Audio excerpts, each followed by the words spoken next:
Welcome to Catalyze. I'm your host, Sarah O'Carroll. For the second part of our series on civic engagement, I spoke with Greear Webb, class of 23. At Carolina, the scholar serves on the Commission on Campus Equality and Student Equity and is co-chair of the Political Action Committee for the Black Student Movement at UNC. So first off, how are you and how are you coping with all of this? For our listeners, we're recording the week that Carolina announced all undergraduate instruction would shift to remote learning. But Greer, I understand you're in Raleigh and have been remote since the start of the semester. Is that right? That's right. All of my professors decided ultimately to move their classes and shift their classes online. And so obviously it's not the start to the semester that I was hoping or really wanted, but doing the best that I can with what I've got right now. Well, it seems like you've had a very busy summer. Can you share some of the work you've been doing locally, including the Raleigh Demands Justice event, and how all that came together? Yeah, sure. So Raleigh Demands Justice came on the heels of the horrific murder, the public murder of George Floyd. And we really felt like we needed to do something here in the capital city of North Carolina. And so we stood in solidarity and reached out to organizers in Minneapolis, Minnesota, in other cities, Chicago and New York, and did kind of a virtual meeting. And then we launched right into it. Within a few days of the murder and all of the public outcry surrounding George Floyd, we hosted a peaceful protest and a 5,000 strong march in downtown Raleigh. And so I was proud to be one of the organizers of that. And there were many fellow youth that helped organize that march. And it was very empowering and inspiring. Of course, such an unfortunate circumstance, but we really wanted to push for change and show that we were strong and unified here in North Carolina, standing with Minneapolis. And so after Raleigh Demands Justice, that initial march, we continued to keep the pressure up on our local officials here in Raleigh, even turning our attention to some statewide officials. And even today, we continue to press for certain policies when it comes to police transformation and keeping our community safe. And I was able to do that as part of my role as co-founder of Young Americans Protest, which started after the North Carolina Town Hall, which was an event back in 2018 that some students in my county created to really address why students were not included in the conversation surrounding gun violence and school shootings. And so after that event, we worked with some community leaders, with some other students, with some teachers even, and really thought about what would be the best way to continue advocating. And so alongside two friends of mine, we co-founded Young Americans Protest and are continuing to give youth that voice in politics today. Can you take us into that process for a bit and just how that collaboration takes place at the local and regional level, and then even in partnering with other groups across the country? Sure. So how it works at the local level first is really just building community and establishing those relationships and continuing to engage, continuing to have constant discussion about what needs to change, what needs to be done, and making things personal. I always try and add the personal touch and ask people to really reflect and think about what would you do if the person in this unfortunate circumstance or unjust circumstance or violent circumstance was someone that you knew or someone that you were related to? How would you act? What kind of action, what kind of justice would you like to see? And go from there. And so building that community is so important as well. Being able to establish relationships here with those teachers, with pastors, with those who are in elected office and really say, hey, I want to make a difference. I may not be in elected office, but I want to do my part as a community member to be civically engaged and active. That's that first step. And so that's what it looks like at the community level for me locally and for many of my peers. And now, when you talk about the national level, when you talk about collaborating with other cities and specifically other states in the United States, we really have to think about the different dynamics that are at play. And so North Carolina, of course, it's not only a political battleground state, but it's also a very diverse state with the largest Native American population east of the Mississippi River. We have a pretty strong population of Black folks here in this state. And so to understand that all of that plays into activism and organizing and understand how communities work is super important. And so we took lead and consulted with other organizations, mainly through social media. We had people reach out to Young Americans Protest and say, hey, this is what worked here. This is what didn't work.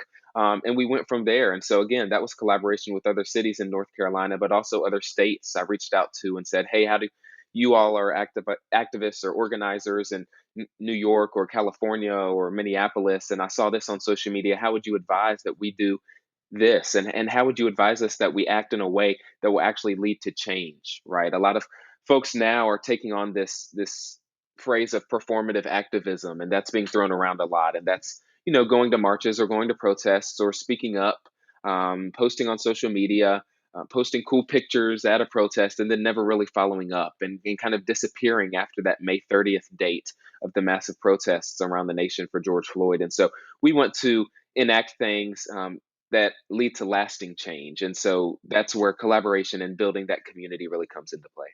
Now, knowing that anything can happen and thinking about the takeaways from the summer with what worked well and what could perhaps use some refining, how are you thinking about your activism work for what may be ahead? Yeah, that's right. I mean, you hit it right on the head. Anything can happen, and there are many variables, many things that shift and that will shift and change as we move closer to November and even beyond. And so, the way that I think about it again is just cultivating those relationships and following up. The follow up is important, and that's why timelines are also important when you talk about activism. When you talk about not only organizing but wanting to see a visible, tangible change, you've got to put a timeline on it. And so that's what we did. We had a list of demands here in Raleigh when it came to police brutality and police accountability. We really didn't want to just reform the Raleigh Police Department, but we wanted to transform the Raleigh Police Department, give a new role and a new vision for community safety here, and one that could be modeled across the state. And so we had about 7 demands. We had a timeline for some of those demands.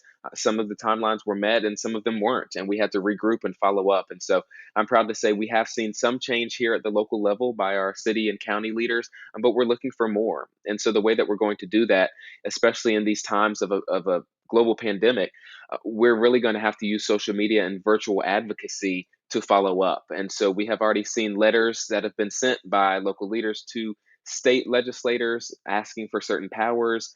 We have the creation of a Raleigh Police Advisory Board, which is a plus. And so, as we begin to see this change occur, we have to make sure that we keep our eyes on the prize, which is complete and total justice, and that we continue to give these people in positions of great power deadlines and timelines so that we can have our solutions and our demands met.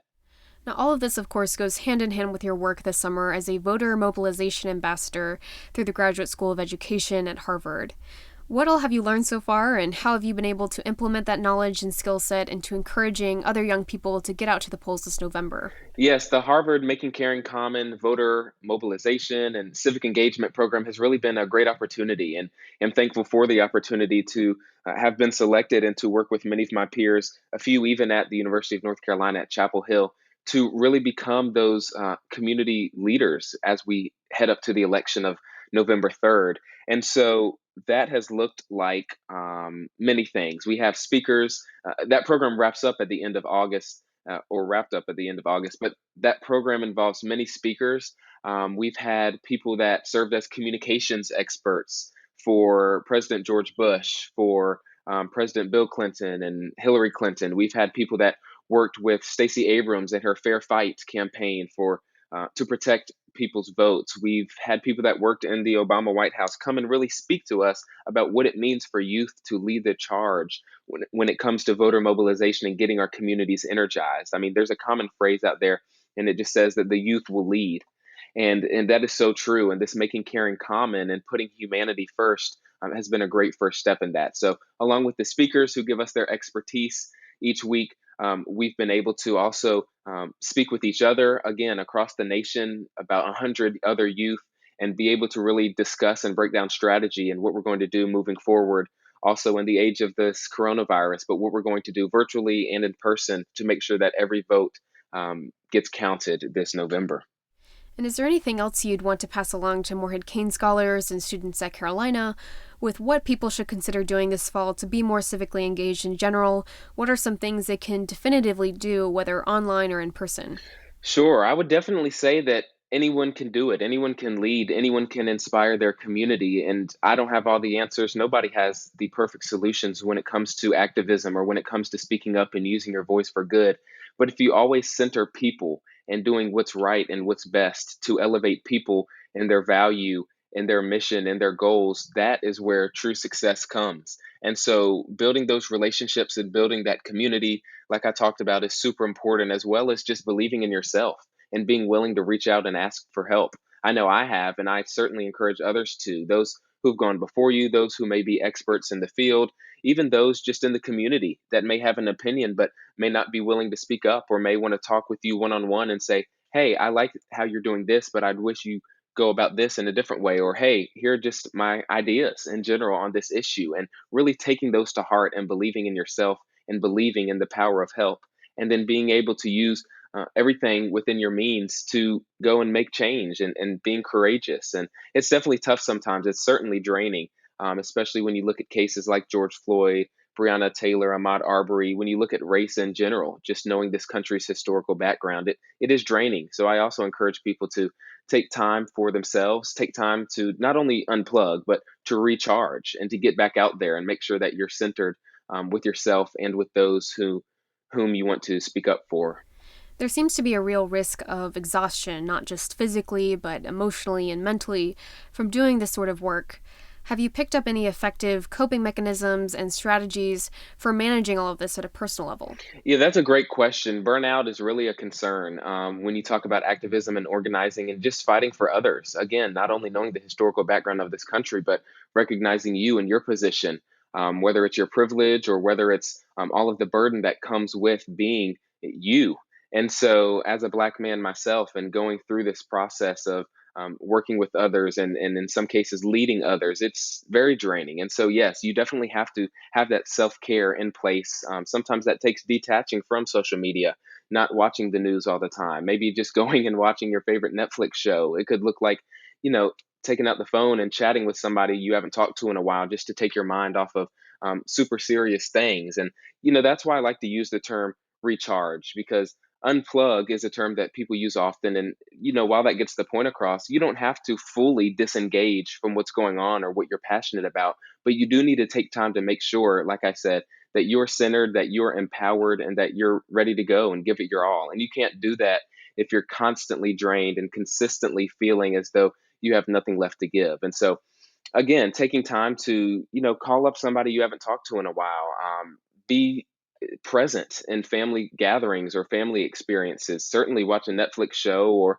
even go on social media and specifically look for things that may not be activism focused or issue based. And those are all examples that I give to people and that have been passed on to me by my mentors, which I'm grateful for. And so exercise is another great outlet. And it's just important that you really take time to make sure that you're ready to go for the next fight and for the battle. And that can only be done when you're at your best. Well, Greer, really appreciate your time. I'm sure your actions and words will encourage all of us and remind folks that everyone has a degree of efficacy in enacting change and that your voice matters. You hit it right there on the head. Students' voices do matter. Young people's voices do matter. And at the forefront of every generational battle and every issue-based movement here in the United States have been youth, and the civil rights movement is one that many look to a lot. And so to just understand that we can do it, we can continue to fight for better and fight for more and fight for justice is so important. And the youth have a major stake in that. And I'm excited when I look around and see not only myself, but my peers being willing to be those community builders, being willing to hold adults and those given certain powers accountable. That's where true change is going to come. And I'm hopeful. It's tough sometimes to be hopeful, but I am. And so I would just encourage everyone to also be hopeful and continue to be courageous and use your voice and speak out. Definitely make sure you're taking care of yourself, but we can do this. Greer, thank you so much. Thank you. Thank you for listening to Catalyze. I'm your host, Sarah O'Carroll, and that was Greear Webb, Class of 23. If you haven't already, you'll want to catch our last episode where we spoke with John Sides, Class of 96, a professor of political science at Vanderbilt University, on voting this November. You can learn more about Greer's work at youngamericansprotest.org and finding NC Town Hall on social media. You can let us know what you thought of the episode or who you want to hear from next by finding us on Twitter or Instagram at Morehead-Cain, or you can email us at communications@moreheadcain.org. Until next time, stay safe and healthy.